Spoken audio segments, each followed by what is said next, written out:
Hello guys, Crispy here, welcome back to another video. In this one I'm going to be testing the Ryzen 7 1700 versus the Ryzen 7 3700X, which I personally upgraded from and to. Both CPUs have 8 cores and 16 threads of course. The Ryzen 7 1700 is overclocked to 3.7 GHz because that's a very easy overclock to do with the stock cooler, and the 3700X is running at stock speeds. Now we ran the stock coolers for both CPUs, the Wraith Spire RGB for the 1700 and the Wraith Prism for the 3700X. For the motherboard, we got the B450 Pro 4 from Asrock. The RAM was a G-Skill Flare X kit, 2x8GB, 16GB in total, CL14, 3200 MHz. For the graphics card, we got the Nvidia GeForce GTX 1660 Ti, but we ran every test at 720p resolution or lower, so there was absolutely no GPU bottleneck in any game tested. Then we got a 120GB SSD for Windows, 1TB hard drive for games, a Corsair RM750i power supply, and for the case we got a Sharkoon M25W with 2 fans intake and 2 exhaust fans. Now to the benchmark, starting off with GTA 5 here at 720p very high settings or ultra settings or whatever you want to call it. Advanced settings are disabled, and at the left you can see the Ryzen 7 1700 and at the right the Ryzen 7 3700X. Now each run for every game tested lasted around a minute, and I ran 3 benchmark runs to gather the results that you'll see at the end of each clip or game clip or whatever. Now the thing about the 3700X and other very good CPUs like the 9900K for example or 8700K is that if I stopped the car, the FPS will go above 190 and we will start to experience some stuttering because the game engine breaks at those high frame rates. So if you guys are experiencing those, just lock your FPS to 180 and you'll be absolutely fine. So guys, hope you guys enjoyed the video. I will see you at the end of each benchmark run. So as we can see in GTA 5 we got a very noticeable difference in FPS. The 3700X was actually 37% faster when it comes to averages. That said, both CPUs ran the game absolutely flawlessly, always above 60 FPS, so we'll have a very good experience with both here in this game. PUBG was ran at 720p competitive settings, which is everything set to very low with high textures and high view distance. The high textures aren't really like a competitive thing, it was just a thing that I feel that it's very good to set to a higher quality setting than very low, because very low looks really bad here in this game. So let's run the side by side and I'll see you soon.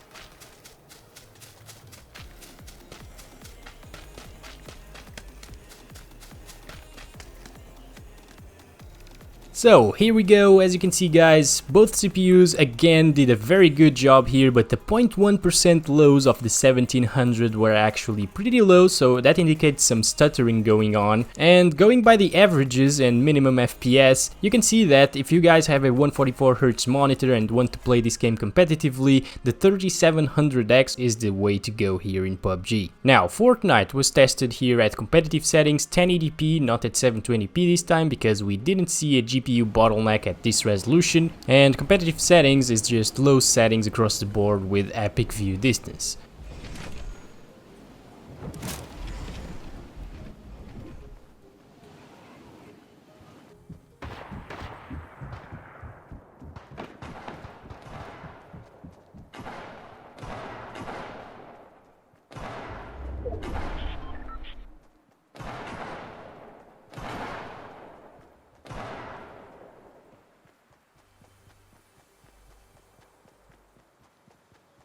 So, does any of you play Fortnite competitively? If so, you guys can actually get a 240Hz monitor with either CPU here. But if you guys really want like above 200 FPS almost all of the time, you want to go for the 3700X. And I know many of you guys actually are looking for an average of like 300 FPS and 200 minimums here in Fortnite. So I say the 3700X is your CPU of choice in that scenario. Apex Legends was tested at 720p lowest settings. It was actually tested in Season 2, not in Season 3, the new map, because when I made these benchmarks and when I had this 1700, the game was still in Season 2, so yeah, keep that in mind. But the thing is, we are actually just comparing CPUs, so this will do, okay? And the Kings Canyon map, the map that we are testing here in this one, will actually come back in a few weeks, months, who knows, but it will come back, so yeah, keep that in mind.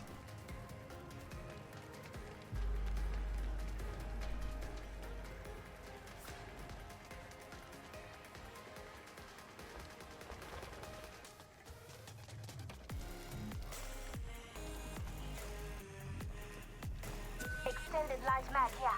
Level 2. I could use an extended energy mag. Thank you.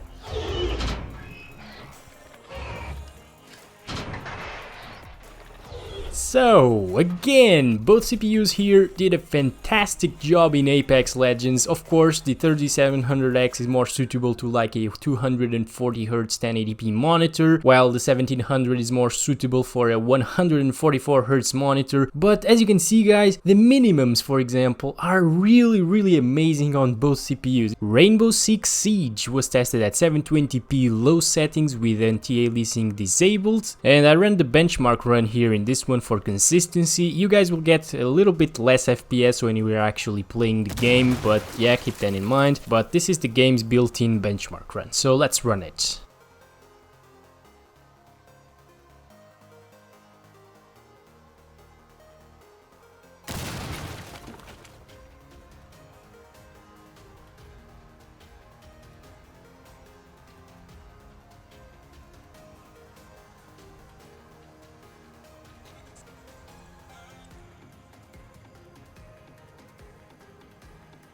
As we can see again, guys, amazing performance by both CPUs. My friends, if you guys have something like a GTX 1060 or 1660 or RX 570 or 580 or even 590, Ryzen 7 1700 is still a very good CPU, man. It will of course bottleneck it in a few games like Fortnite or PUBG if you really play at lower resolutions, but so far, guys, so good. You can run a 240Hz monitor with either CPU in this one. Battlefield 5, not the best Battlefield game to be honest, but it's the latest one and the most CPU intensive, so we gotta test that. We ran it at 720p low settings, of course, in the campaign because of consistency again, because we can't really take numbers from the multiplayer matches in this one. It's too inconsistent, everything is different every time around, so yeah, that's why I tested it in the campaign over here. So let's roll it.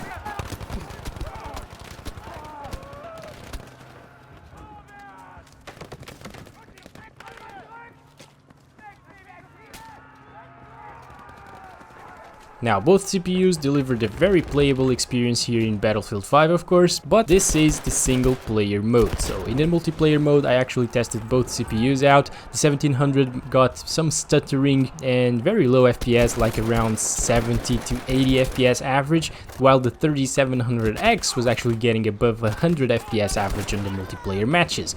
You could actually run a 144Hz monitor with that with no problems at all. So yeah, there's quite a disparity there, and we actually don't see as much of a difference here in the single player mode because the game is of course capped at 200 FPS, and we were reaching those 200 FPS most of the time with the 3700X. CSGO, quite a popular competitive title that runs pretty well on anything. We ran it at 640 by 480 to avoid any CPU bottlenecks, and we ran it in the workshop map benchmark.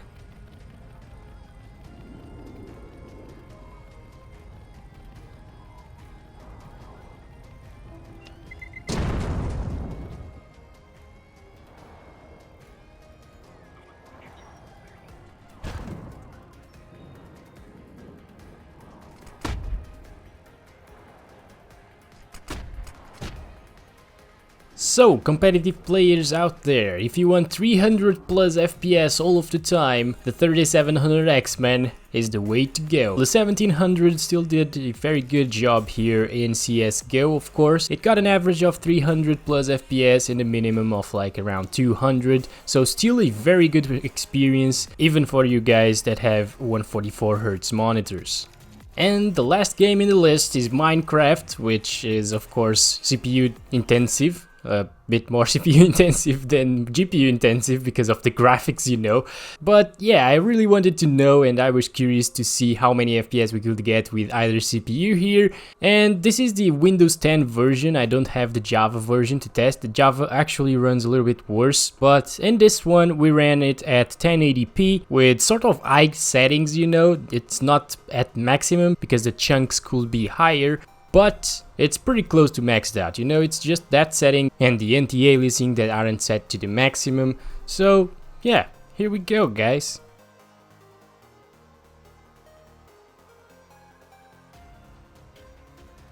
And to no one's surprise here in Minecraft, both CPUs did an amazing job, but look at that minimum from the 3700X, it's better than the average and even the maximum of the Ryzen 7 1700.